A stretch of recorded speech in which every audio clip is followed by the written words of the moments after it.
The world of a cult leader is built on promises and held together by belief. These leaders have a magnetic pull, offering a new way of living, a perfect escape from a complicated world. But beneath the surface, it's a world where one person's will becomes law. The leader's mind is a maze of charisma and control. Understanding this mind helps us see how ordinary people can be led to do extraordinary and sometimes terrible things. Cult leaders are masters at reading human needs, the need to belong, to find meaning, to be loved. They present themselves as the only source of true happiness, discouraging questions and rewarding obedience. On the surface, they're charming and articulate, but underneath lies a powerful desire for control and adoration. Their sense of self-importance justifies any action, no matter the harm. They create a reality where they are the center, and followers orbit around them, trapped by their gravity. This isn't just about one person. It's about all of us, our vulnerabilities and the power of belief. By examining a famous cult leader, we can spot the patterns and warning signs. The story of Bhagwan Shree Rajneesh shows how charisma can be weaponized. It's a journey that begins with good intentions, but can lead to control and manipulation. As we step into this world, remember the line between inspiration and exploitation is thinner than we think. The cult leader's world is seductive, but it's also a trap. This is the story of how one man's vision became a movement and a warning for us all. Let's begin our journey into the mind of a cult leader and see what happens when belief becomes blind. His name was Bhagwan Shree Rajneesh, later known as Osho. To his followers, he was an enlightened master, to outsiders, a puzzle.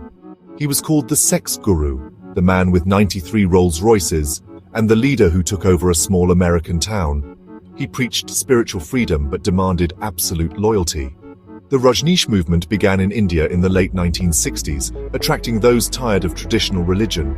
Rajneesh mixed Eastern mysticism with Western psychology, encouraging followers to embrace life fully, including wealth and sexuality.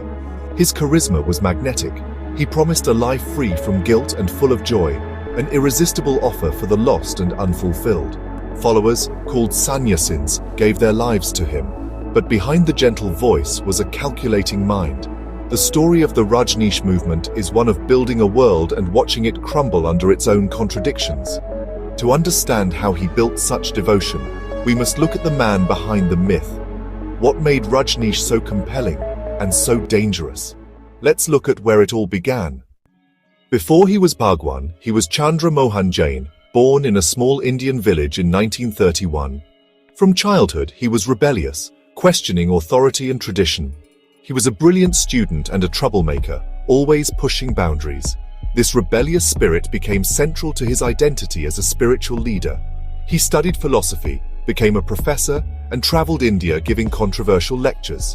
He criticized socialism, organized religion, and traditional morality, building a reputation as a bold thinker. People were drawn to his confidence and willingness to challenge norms. He was testing ideas and honing his ability to captivate audiences. A turning point came when he claimed spiritual enlightenment at age 21. He said he became one with the universe, an event that set him apart and gave him authority. For those who wanted to believe, this was a powerful reason to follow him. His intelligence, rebelliousness, and claim of enlightenment became the foundation of his movement. He carefully constructed an identity designed to attract followers. People weren't just looking for ideas, they wanted a leader. Chandra Mohan Jain shaped himself into that leader. He became the answer in a world full of questions. This was the foundation for everything that followed. The journey from village rebel to global guru had begun. The next step was to turn philosophy into power, and to build a following that would change lives and history. Osho was a master of psychological manipulation. His charisma made each follower feel uniquely connected to him. He used his voice, gaze, and words to create an aura of wisdom and power. Group dynamics were key. Sannyasins wore the same colors, shared rituals, and lived communally, forging a powerful sense of belonging. This group identity made questioning difficult and leaving even harder. Osho redefined reality for his followers. New names, new values, and a belief that only they were truly awake. This created a psychological bubble, isolating them from outside perspectives. He alternated praise and criticism, keeping followers emotionally off balance and desperate for his approval. This emotional roller coaster ensured loyalty and obedience. Osho's toolkit was subtle but effective. He didn't need force, he used psychology. The result, followers who would do almost anything for him. The power of his methods lay in their invisibility. By the time followers realized the depth of control, it was often too late. The mind games were just beginning. Newcomers to the Rajneesh movement were greeted with overwhelming affection, love bombing. Smiles, hugs, and instant acceptance made them feel they'd finally found a family. This emotional flood lowered defenses and created loyalty. The leader, Osho, was seen as the source of all this love. Indoctrination began not with force but with a hug. Gradually, isolation set in. Followers spent more time at the ashram cutting ties with outsiders. The outside world was painted as hostile and unenlightened. Physical and psychological separation deepened dependence on the group. Only the leader's voice mattered. Love bombing and isolation created followers who couldn't imagine life outside. The trap was set, escape became unthinkable.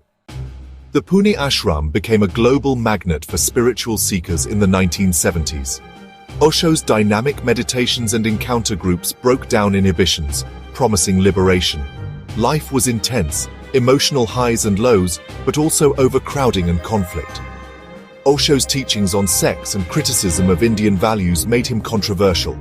Pressure mounted, and in 1981 the movement relocated to Oregon, USA. They built Rajneeshpuram, a utopian city from scratch. Thousands of followers transformed barren land into a functioning city.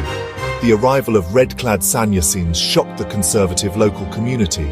Suspicion and conflict grew as the Rajneeshis took political control. The dream of utopia quickly became a battle for power. The move to America was not an escape. It was the start of a dangerous new chapter. The stage was set for confrontation. The movement's ambitions would soon collide with reality. The promise of paradise was slipping away.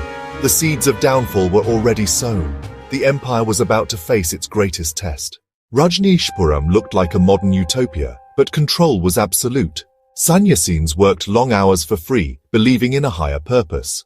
The city was run by Osho's secretary, Ma Anand Sheela, with an iron grip. Surveillance was everywhere. Conversations recorded, mail opened, relationships dictated. Osho's vow of silence made Sheela the gatekeeper, amplifying her power. Fear and paranoia ruled. Questioning was dangerous. Conflict with locals escalated. Rajneeshis armed themselves and formed their own police. The group became militant, seeing the outside world as an enemy. The dream of peace was replaced by a fortress mentality. In 1984, desperation led to crime. The group poisoned local salad bars with salmonella, sickening hundreds. They also plotted assassinations. The utopia had revealed its dark core. The movement that began with love and freedom ended in violence and betrayal. The experiment in Oregon failed catastrophically. The world watched as the dream unraveled. The cost of control was destruction. The line between spiritual community and cult had been crossed. The downfall was swift and public. The aftermath would haunt followers for years. The shadow of Rajneeshpuram lingered long after the city was gone. Why did people join? Most were intelligent, searching for meaning, community, and purpose. Osho offered belonging and answers, paradise for a time. Some gained skills and friendships, but many paid a high price, lost careers, savings, and family ties. Critical thinking was surrendered to the leader's will. When Rajneeshpuram collapsed in 1985, thousands were left stranded and betrayed. Osho was arrested and deported, leaders imprisoned. Followers faced a world they'd been taught to fear, with no money or support. The psychological shock was profound. Shame, guilt, and loss haunted many. Rebuilding life after a cult is a long, painful process. Former members had to relearn independence and reconnect with reality. The trauma of manipulation lingered. The story of the Rajneesh followers is a warning. The search for meaning can be exploited, leaving broken lives behind. The cost of blind devotion is high. The dream of paradise became a nightmare. The lessons are as relevant today as ever. The story of Osho and the Rajneesh movement is a cautionary tale. It shows how charisma and manipulation can build empires and destroy lives. The anatomy of a cult. A charismatic leader, A promise of salvation, isolation, and absolute loyalty. These patterns repeat with different faces and names. Cult leaders often share grandiosity, lack of empathy, and a need for adoration. They justify harm, seeing followers as instruments of their will. Emotional bonds are intense but conditional. Obedience is everything. The moment you question, the love vanishes. Understanding these tactics is our best defense. Warning signs. Leaders with all the answers. Groups that isolate, and environments where questioning is punished. Critical thinking and open debate are antidotes to cult control. The shadow of charismatic leaders is long. Osho's influence endures worldwide. The need to belong is beautiful, but also a vulnerability. People like Osho show how easily it can be exploited. By studying their methods, we learn to protect ourselves. The final lesson question: think and guard your mind. The story of the man in the Rolls-Royce is a warning for us all. The power of belief can build and destroy worlds.